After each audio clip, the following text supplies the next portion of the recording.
बिस्मिल्लाहिर्रहमानिर्रहीम, अस्सलाम वालेकुम नाज़रीन, आप देख रहे हैं प्रोग्राम ज़रा सोचिए और मैं हूं आफ्ताब मोगरी। दुनिया की बात करें तो दुनिया के कई ममालिक ने इस वक्त तरक्की के झंडे गाड़े हैं और तरक्की की बात करें तो कई ममालिक चांद पे पहुंच चुके हैं और चांद पे पहुंचने वाले कई ममालिक के साथ साथ हमारा पड़ोसी मुल्क हिंदुस्तान भी ये दावा करता है कि वो चांद पे पहुंच चुका है। ताहम हमने भी काफ़ी कोशिशें की है, हम भी किसी चीज़ में पीछे नहीं रहे। हम अगर बात करें तो इस वक्त पाकिस्तान के अंदर कई ऐसे रिकॉर्ड हमने कायम किए हैं जिस रिकॉर्ड को हम दुनिया को गिनवा सकते हैं। ऐसे रिकॉर्ड जो गुज़श्ता 4 साल में हमने कायम किए। 4 साल में वो रिकॉर्ड कायम किए कि वफाकी वजीर बशीर अहमद बिलोर जब वफाकी वजीर रेलवे के बने तो हमने एक बड़ा रिकॉर्ड कायम किया कि हमारी ट्रेन वक्त पे नहीं पहुंचती। रिकॉर्ड हमने वो भी कायम किए कि मुल्क के अंदर जब राजा परवेज अशरफ वफाकी वजीर बिजली और पानी बने तो उस वक्त भी हमने रिकॉर्ड कायम किए। उन्होंने कहा था आने वाले साल में लोड शेडिंग मुल्क से खत्म होगी और एनर्जी क्राइसिस खत्म होगा और मुल्क के अंदर इंडस्ट्री को ग्रोथ मिलेगा और लोग रोजाना की बुनियाद पे जो फैक्ट्रियों में काम कर रहे हैं उनको रोजगार मिलेगा। वहां पे भी हमने रिकॉर्ड कायम किया और दुनिया को बताया कि हमारे मुल्क में एनर्जी क्राइसिस है। रिकॉर्ड हमने वहां पे भी कायम किया जब हमारे वफाकी वजीरों ने यह दावा किया कि सेहत के मराकज जो है बिल्कुल दुरुस्त हो जाएंगे और पाकिस्तान में सस्ती सेहत मिलेगी। उसमें भी हमने रिकॉर्ड कायम किया। हेपेटाइटिस सी में दुनिया की फहरिस्तों में नावर नाम पे हमने अपना नाम लिखवाया। रिकॉर्ड हमने वहां पे भी कायम किया जब लाइन ऑर्डर की सिचुएशन हुई तो पाकिस्तान दुनिया का वाहिद मुल्क है जहां पर खुदकुश हमले तमाम बहुत ज्यादा ही हुए और उसके साथ साथ इस खुदकुश हमलों में कई लोग अपनी जान गंवा बैठे। रिकॉर्ड हमने यहाँ पे भी कायम किया कि आज तक हमारे पास चेक एंड बैलेंस नहीं है कि आपके घर में पड़ी हुई दवाई क्या आपकी जान ले सकेगी या नहीं ले सकेगी। आज इस मौजू पे बात होगी और जिन मैंने मेहमानों को दावत दी है स्टूडियो में बात करने के लिए उनका तारुफ कराता चलूँ। मेरे पहले मोजिस मेहमान है मीर मजहर अली मगसी साहब, रहनुमा हैं पाकिस्तान मुस्लिम लीग नून के। आपका बहुत शुक्रिया कि आप स्टूडियो में तशरीफ लाए। मेरे दूसरे मेहमान हैं डॉक्टर हसन रजा साहब, तहरीक इंसाफ के रहनुमा हैं। आपका बहुत शुक्रिया कि आप स्टूडियो में तशरीफ लाए। मेरे तीसरे मेहमान हैं राजा गुलाम मुर्तज़ा खासकली साहब, रहनुमा है APML के। आपका भी बहुत शुक्रिया और हमारे साथ कोशिश करेंगे कि हम पाकिस्तान पीपल्स पार्टी की डिप्टी स्पीकर शीला रजा भी हमें ज्वाइन करेंगी और उनसे भी हम यकीनन इस बात पे बहुत से सवालात उठाएंगे कि क्या पाकिस्तान पीपल्स पार्टी जो उनका जो मैनिफेस्टो में अहम जो एक नुक्ता है जिस पे उन्होंने सियासत का आगाज किया, जुल्फकार अली भुट्टो ने रोटी कपड़ा और मकान, क्या 4 साल में उन्होंने इस रिकॉर्ड को क्यों भूल गए। मक्सी साहब आपकी तरफ आऊंगा। खादमे आला पंजाब की बात करें तो आज उन्होंने रिकॉर्ड फिर कायम कर लिया, फिर सियासी तनकीद का निशाना बनाते हुए मौजूदा हुकूमत को और खास तौर पे शहर कायद को निशाना बनाया। क्या लसानियती की सियासत और सूबाई की सियासत ये कार्ड हम इस्तेमाल करना कब बंद करेंगे। देखिए, मैं गुजारिश करूं ये कि मुझे कभी कभार बहुत अफसोस भी होता है मीडिया के दोस्तों पे भी, और मीडिया का कुछ जब PML नून टारगेट बनती है तो और ज्यादा अफसोस होता है। देखिए, आप जैसे खूबसूरत स्मार्ट एक जिसका ताल्लुक इंटीरियर सिंध से है, देखें कि जब 2011 में सैलाब आई तो सिंध का जो वजीर आला साहब कभी कभार टीवी पे हमें नजर आता है, उसने सिर्फ लारकाना और सखर के राउंड इसलिए किए कि कट कहां से लगाना है, कहां से पैसे बनाने हैं। एक आपके सिंध के मिनिस्टर मीर नादर अली मक्सी, वो तो इतने मशहूर एशिया में हो गए कि कट मास्टर, वो रोडों को कट लगाता था और कहां कहां से पैसे कमाने हैं। और देखें, मैं गुजारिश करूं, ये जो पंजाब में अगर के डेंगू आया तो कुदरती आफत आई, अगर एक मेडिसन थी तो कोई शहबाज शरीफ दवाई तो नहीं बनाता है, किसी मेडिसन तो उसके कंपनी इत्तेफाक फाउंड्री की तो नहीं थी। ये एक होती है। मक्सी साहब मैं इख्तिलाफ करूंगा। आपने कहा कि मीडिया को जो है तनकीद तक यकीनन ही आपको करनी चाहिए, पर मीडिया क्या उस वक्त जो सैलाब आया जहां जहां कट लगाए जा रहे थे तो क्या मीडिया ने नहीं बताया? क्या खादमे आला पंजाब ने आज तक कई वजारतें अपने पास रखी, उस पर तनकीद करें तो ये मीडिया की गलती है? क्या वजीर सेहत आप तैनात नहीं कर सके जो पाकिस्तान पीपल्स पार्टी पंजाब में अपोजिशन है, वो भी सवाल उठाती है और मीडिया भी इस सवाल को यकीनन ही आपके सामने रखते हैं कि खादमे आला पंजाब जो है कम से कम इस इशू पे तो बात करें कि मरकजी जो सेहत की एक वजारत है वो तो आप तैनात कर रहे हैं, कोई वजीर वो भी आपने पास रखे हुए, कभी वो लंदन में होते हैं, कभी फ्रांस में होते हैं, कभी जो है पंजाब में होते हैं, तो इस पे क्या इस नुक्ते पे बात करना मीडिया का कसूर है? जनाब आला, आप ये भी तो देखें कि पंजाब का जो वजीर आला 20 घंटे जो है वो फील्ड में होता है और पीपल्स पार्टी पंजाब इसलिए तनकीद करती है कि उनसे वजारतें, उनकी रोजगार छीनी गई, उनके जो एमपीएस बेरोजगार हो गए। पीपल्स पार्टी का तर्जमान तो नहीं हूं, पर उधर तो अपोजिशन में ना, उनकी तो वजारतें हैं ही नहीं। देखिए बहुत सारी वजारतें सिंध में भी आप पिछले रिकॉर्ड पीपल्स पार्टी के देखें या काफ लीग का जो दौर रहा, वजारतें सीएम रखते हैं जिसमें उसको कोई अर्ल मिनिस्टर नहीं मिलते हैं, जिसमें वो चीफ मिनिस्टर किसी भी सूबे के खुद महारत रखते हैं इस चीज में। तो पंजाब का वजीर आला शहबाज शरीफ देखेंगे 20-20 घंटे वो फील्ड में रहा है। आप देखेंगे सैलाब में उसने क्या काम किए, डेंगू के जो मच्छर कुदरती आफतें थी, ये आफतें जो आई हैं, ये बीमारियां। डॉक्टर साहब मैं आपकी तरफ आऊंगा कि वही मिसाल है कि अगर बुजुर्गों की बात करें तो हमारे यहाँ कहावत होती कि बादलों को देख के और उस वक्त लकड़ियां जो है सूखी लकड़ियों को छुपाने का बताया जाता था कि आपकी कहीं पे नुकसान ना हो जाए क्योंकि आने वाले वक्त में आपको काम आएगी। क्या जब डेंगू का वायरस पंजाब में हुआ तो उस वक्त मीडिया ने एक इश्यू को हाईलाइट किया कि आने वाले वक्त में कई लोगों की यह वायरस जान ले सकता है, और उसको भी पीएमएलएन के दोस्त अब हमें निशाना बना रहे हैं कि जी मीडिया तनकीद करती है, मीडिया को इतना तनकीद नहीं करना चाहिए।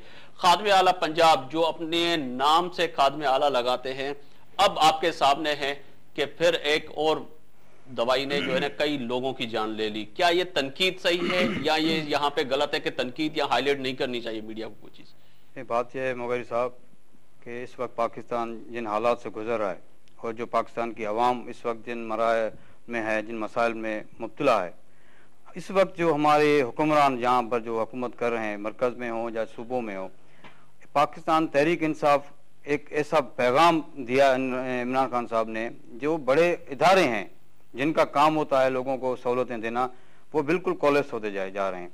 उसमें आप एजुकेशन देखें, आप सेहत देखें, आपकी लॉ एंड ऑर्डर सिचुएशन देखें, तो इसमें अभी डेंगू वायरस तो चले मानते हैं कि भाई एक इत्तेफाक से हालात आ जाती हैं, आफात होती हैं कुदरती, लेकिन उसको मैनेज किया जाता है, उनको मैनेज किया जाता है गवर्नमेंट्स में। उन लोगों को इस तरह बेयार मदद कर नहीं छोड़ा जाता कि भाई बस एक आफत आ गई है तो उसको छोड़ दें, बस वो अपनी।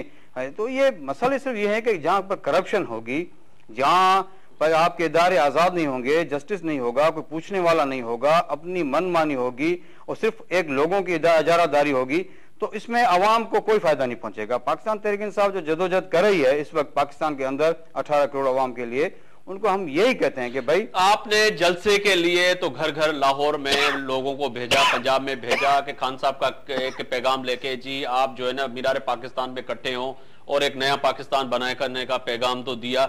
इस इशू पे आपने घर घर क्यों नहीं भेजा कि अवेयरनेस लेने के लिए कि आपके साथ एक युद्ध इकट्ठे, आप युद्ध की दावा भी करते हैं, जमात हैं आप, तो कि ये वायरस जो है हमारे मुल्क और हमारे कौम को या ये दवाइयां जो है तबाह करें। आपका कोई भी बंदा हमें नजर नहीं है कि कोई हॉस्पिटल में पहुंचाओ, यहाँ पे आप तो पीछे रह गए। वैसे तो आप हर जगह पे आगे होते हैं। मैं आपको इस बात का वाजे करूं, इसमें पाकिस्तान तहरीक इंसाफ की जो माशाल्लाह हमारी वहाँ पर यहाँ पर भी पोजीशन होती है, चाहे वहाँ पर डेंगू हो, चाहे सिंध के अंदर हमारे सैलाब मुतासरीन हो, जहाँ भी हो, तहरीक इंसाफ ने अपनी अपनी हैसियत के मुताबिक वहाँ पहुंचे हैं और उनकी मदद की है, इमदाद की है।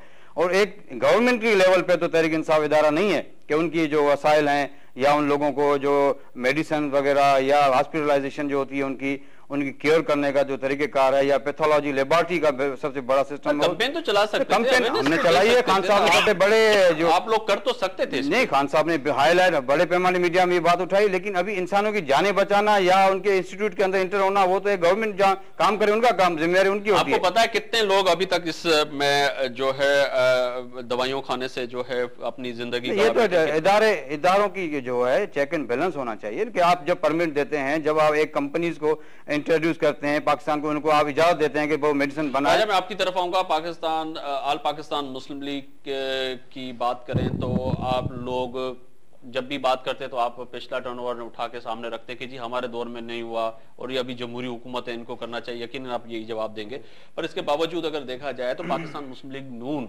की जो कारकर्दगी है इस वक्त सामने है, तो आप क्या समझते हैं कि इसमें असल कसूरवार कौन है? अब तो यहाँ पे ये सूबायत और शहरी हमें जंग आने वाले वक्त में छिड़ती हुई नजर आ रही है।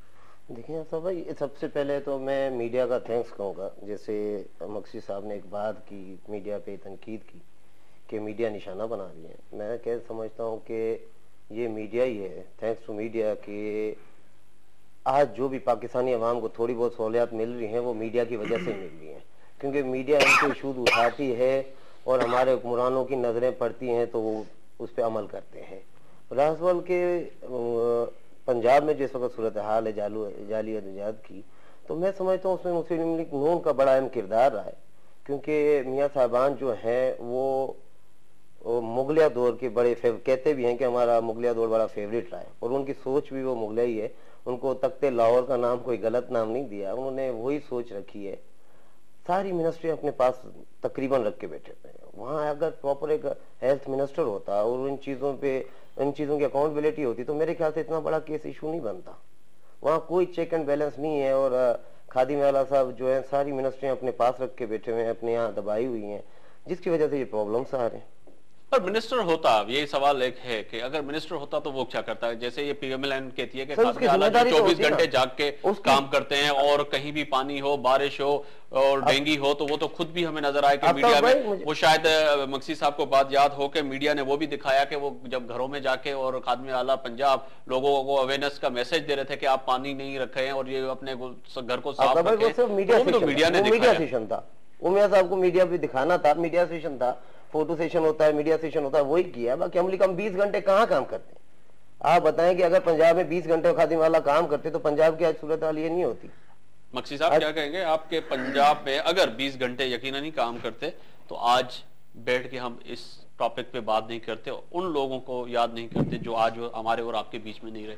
जनाब मेरे भाई देखें, आप माशाल्लाह बहुत पढ़े लिखे, स्मार्ट, मुझसे बहुत इंटेलिजेंट इंसान है कि देखें मुशर्रफ हमें वो पाकिस्तान विरसे में दे गया कि आसिफ अली जरदारी प्रेसिडेंट अगर बिलावल हाउस में भी होता है तो यहाँ 10-10 लाशें कराची में गिरती हैं। इस अब पाकिस्तान को, अब ये पाकिस्तान हमारा थर्ड वर्ल्ड कंट्रियों में भी थर्ड वर्ल्ड लेवल पे पहुंचा है। यो मुशर्रफ था जो ऐवान सदर के आगे ढोल बजा के सारे आवारी जो है अपने मुक्का उसने दिखाया, और यहाँ 12 मई में कराची में आपके 40-45 लोग मरे और मुल्क के चीफ जस्टिस को कराची में उतरने नहीं दिया गया। यार वो आप क्यों भूल रहे हो कि यहाँ इस मुल्क में अब वो पाकिस्तान न रहा, अब हमारा अफगानिस्तान से बदतरीन हमारी हालत है।